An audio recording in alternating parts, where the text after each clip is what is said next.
It is a very busy weekend at the Sharon Playhouse this weekend, Friday, Saturday, and Sunday. On Friday, our good friend Michael Brown is returning to the Playhouse. He's been there several times and had sold-out performances. That show is at 8 o'clock. And then on Saturday, the Sounds of Swing and Soul at 8 o'clock, touring soloist and friends for the world-famous Glenn Miller Orchestra. But then Sunday, a very interesting show at the Playhouse. John Davidson will be there. It's a brunch and a show. Starts at 1:30. The show starts at 3. And with us right now is John Davidson. John, thanks for joining us on Robin Hood Radio. Well, thanks, Marshall. I'm really looking forward to Sunday. I've never played the Sharon Playhouse. At least I'm getting older. Maybe I don't remember. I don't think I have. But I love doing my show, and I'm really looking forward, especially because it's outside and I'm all wireless. I walk through the crowd without touching anybody or hugging anybody because of COVID, of course. But I sing songs with my guitar, a lot of comedy songs that I've written, and a lot of songs that people would remember from that I didn't write. And then a lot of jokes about marriage and getting older and life, and I'm sure it will be a life-changing experience for anyone who might have seen me on the Hollywood Squares, or That's Incredible. You know, it's interesting when I look at your career. It was 50 years ago, according to your bio, that you graduated from the Theater Arts Department and moved on to Broadway.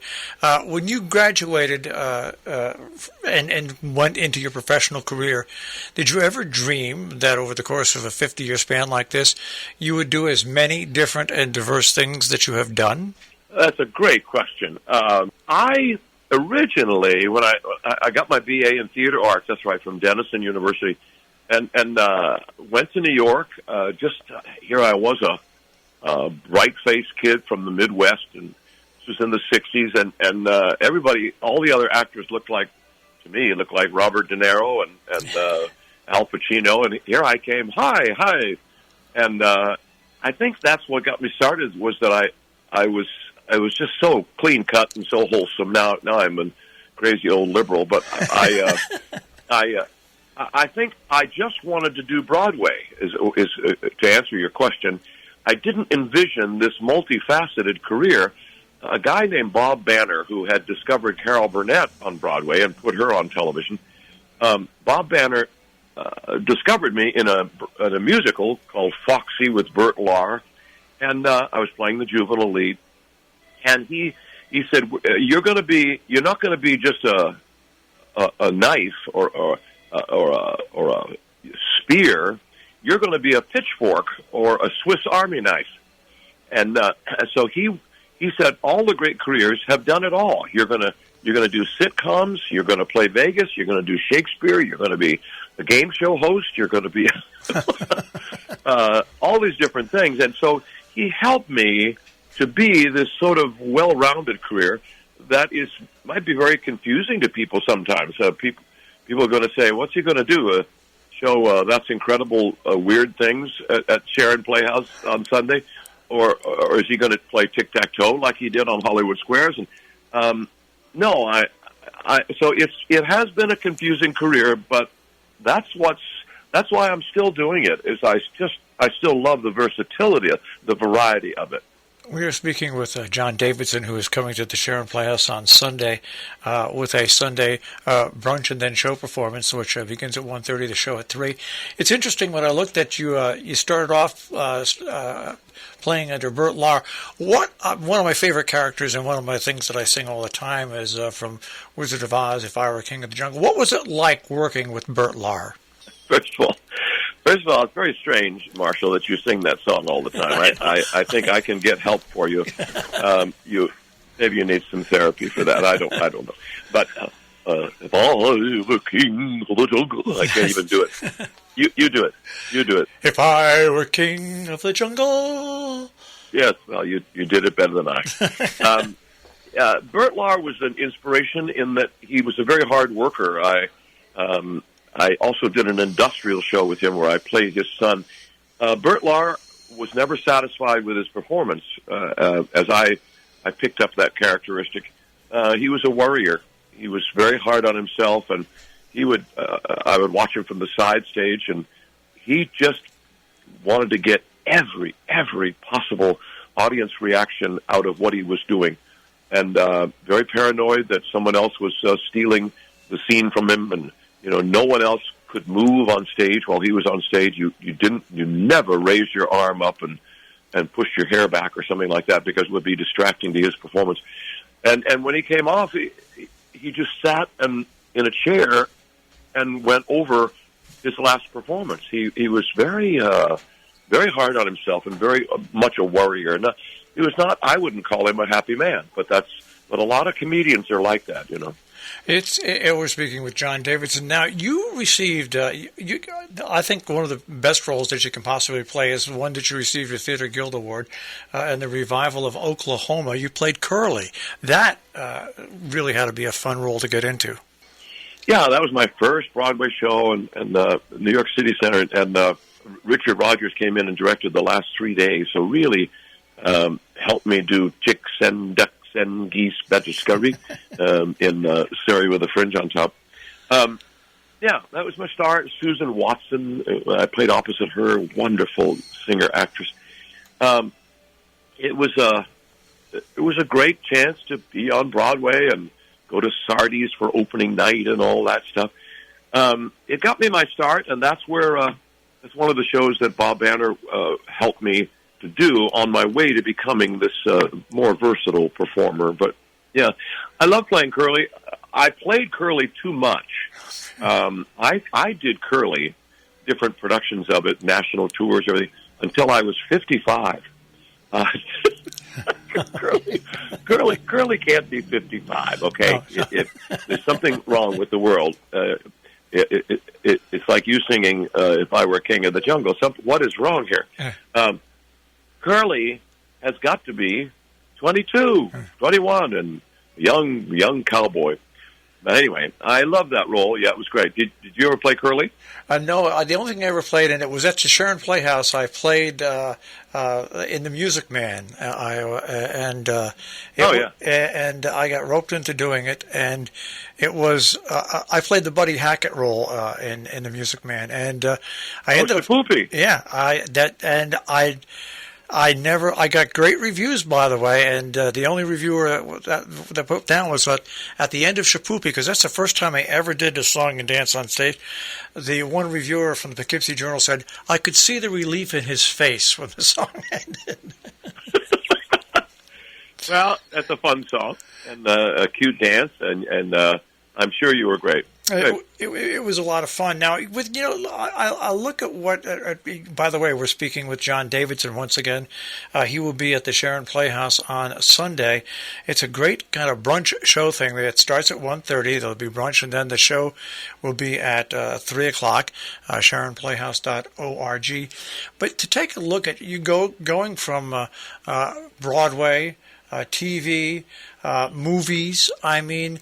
Is it hard to switch from genre to genre and still keep your identity? I think one of the amazing things about your career is you've done so many different things, and yet when you hone in and you work on one thing, people see you as what you're immediately doing, not what you did in the past. Well, I don't know whether that's true. I think maybe some people are confused by my career. I guess you always just try to get the job done, but I think I've sometimes been too big for TV, too over the top, too Broadway for recording. I've spent a lot of time trying to get a hit record. I've made a lot of albums, but I think I was too big for recording. Never learned to really, bring it down and be more intimate for recording and stuff. So I think I have had trouble with that, quite honestly. Although I made like 5 or 6 movies, especially the Disney musicals. I did The Happiest Millionaire and The One and Only Genuine Original Family Band for Disney, played the romantic lead. They were the ones that followed Mary Poppins. And I found that making movies was a little bit of a drag, even though, of course, it was so exciting. But in that you sit there and wait for the director to set up the shot, and then you get all excited and you do it, and he says, cut. and you go sit down again. I like live performance where the actor or singer is more in control once it's been directed and staged. And so my favorite thing is to perform live because I make up a lot of stuff, and I do that. I think on my feet well. I think that's from hosting the Tonight Show for Carson and for having my own talk show. I like making up stuff on my feet, even though I rehearse a lot and I'm very well prepared. But I like making it happen live. That's my favorite. You know, it's interesting. Being the sub for Johnny Carson, it was an incredible job. How did you end up getting that? I don't think I came by it quite honestly. At the time, I was doing a series with Sally Field, the great Sally Field. This is when she was transitioning from being a flying nun to becoming an Academy Award winner twice over.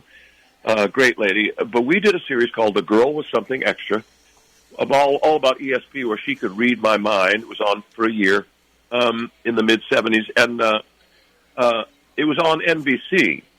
And so I have a feeling that the people at NBC said to the people at Johnny Carson, you know, it'd be nice if you had our boy on your show, and we could plug his show, and of course he is an NBC guy too, just as you are. I think there's a little bit of collusion there, but I think Carson liked me. I certainly liked him. I certainly respected him, and he was a great boon, a great supporter of my career. I never knew Carson that well. I don't think Ed McMahon knew Carson that well. Carson was quite a private man, a wonderful gentleman, wonderful professional, but he was a shy man, I found, and so I didn't know him. I don't think he knew me that well, but he was very helpful to me, and asked me to guest host his show more than any other singer there before Jay Leno took over.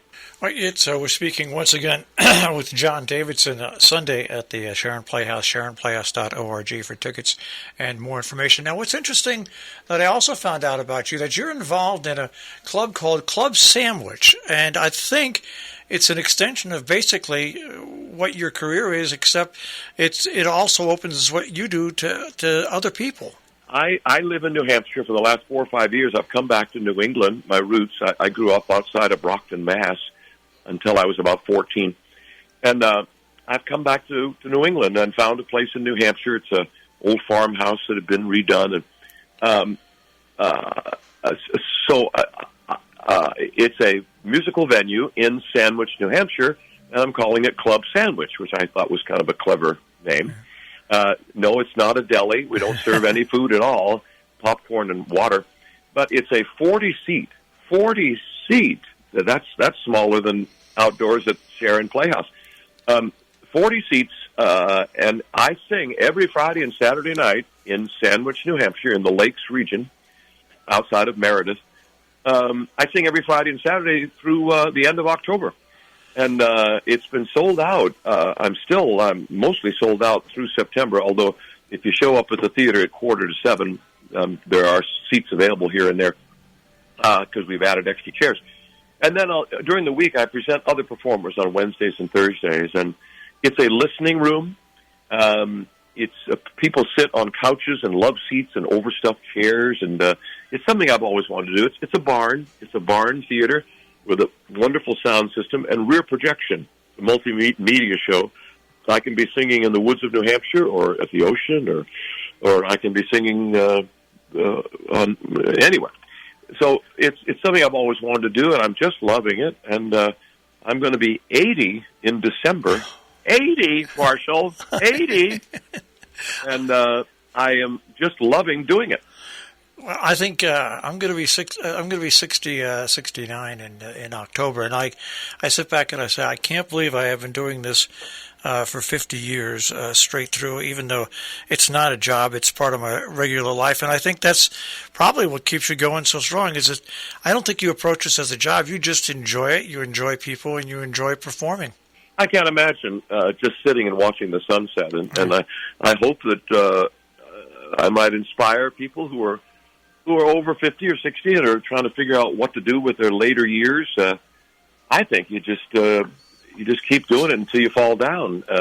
Do not go gentle into that good night. Rage against the dying of the light, is Dylan Thomas. And, get out there. Keep doing it until you can't do it anymore, and then fall down and die. So right. That's John Davidson, 80 years old and still going strong.